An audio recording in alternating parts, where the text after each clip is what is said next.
It's a chilly morning in Cincinnati, 1952. Norman Vincent Peale stands before a small crowd, his voice steady, inviting. Just yesterday, a man named Tom sat slumped in despair, his business tanked, hope flickering like a weak candle. Peale's words spark something unexpected, Tom's eyes brighten. But this isn't just pep talk, it's the engine that fuels real change.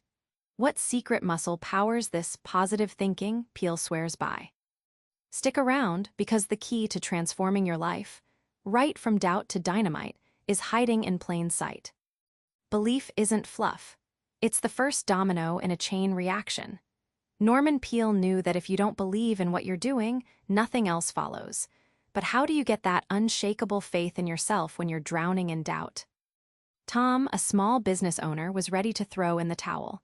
His shop was bleeding money, bills stacking up, and the weight of failure was nearly suffocating. Then Peale's advice clicked. Start by affirming belief before results. Tom repeated affirmations each morning, visualizing success so clearly he could taste it. Weeks later, customers returned. Was it luck? No, it was belief lighting the way. But what happens when belief alone isn't enough? Think of faith like a muscle. It's invisible, but when you flex it daily, you build power. Peale compares this to a weightlifter training out of sight. The more you believe, the stronger your actions become. It's like charging your phone before a big day. You need energy stored before delivering results. Without this internal charge, your ambitions are just dead weight. Here's the kicker. Belief flips failure on its head. Instead of a brick wall, setbacks become stepping stones. Tom's story isn't one-off. Peale's repeated evidence shows that when you truly believe, your mind rewires to see opportunities instead of obstacles. That shift alone is a power move few tap into, and it could redefine your personal failure forever. Worry is a parasite. It drains your energy, clouds your mind, then invites more trouble. Peale calls it a habit, which means you can break it. But how do you cut loose from something so automatic? Harriet, a housewife from Ohio, battled anxiety so fierce she couldn't sleep.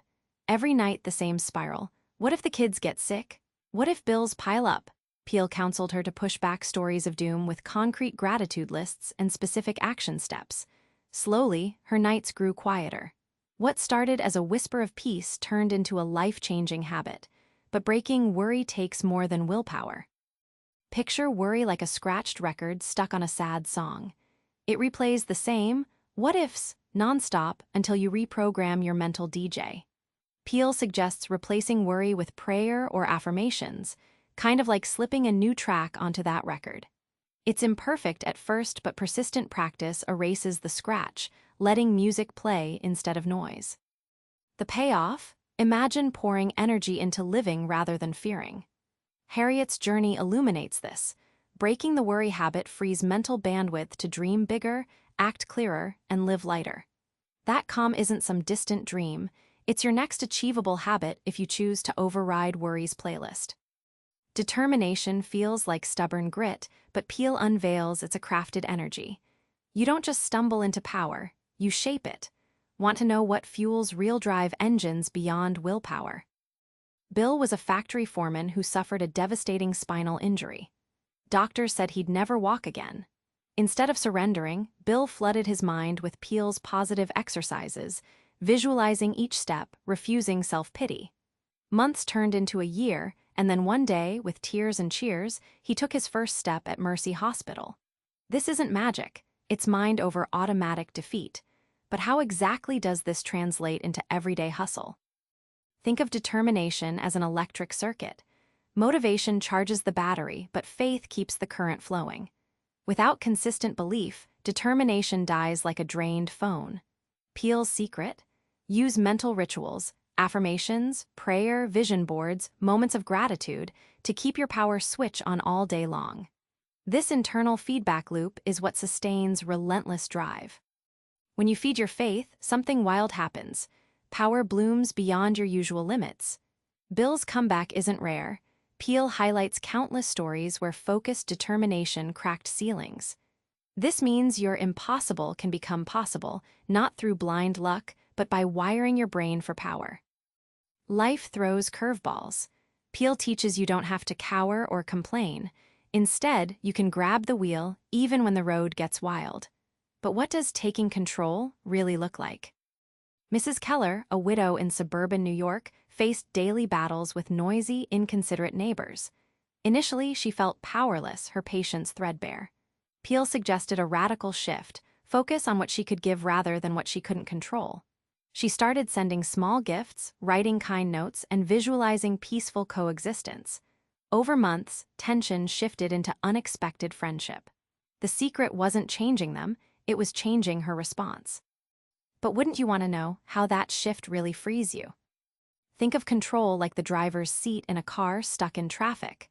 You can't always change the jam, but you decide how you drive through it. Peale frames control not as external dominance but internal mastery, your reaction, your attitude.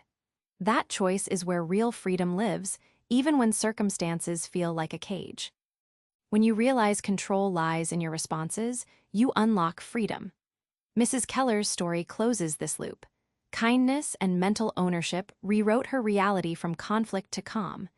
It's not about the world turning fair, it's about your power to change how it affects you, creating peace regardless of chaos.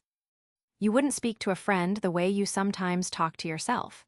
Peale insists kindness inward isn't indulgence, it's necessity.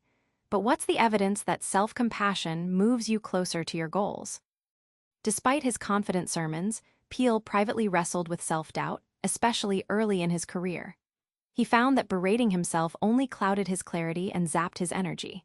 By intentionally flipping his internal dialogue to one of encouragement and understanding, he energized both his spirit and his work.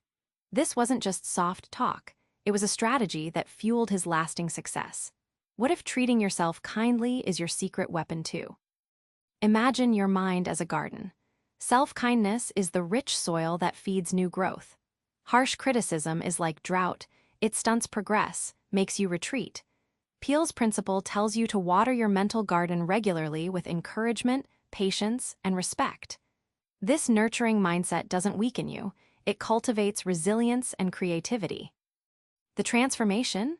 People who treat themselves well aren't perfect, but they bounce back faster, take on bigger challenges, and sustain motivation longer. Peale's message: kindness inward is a force multiplier that turbocharges your journey to any goal.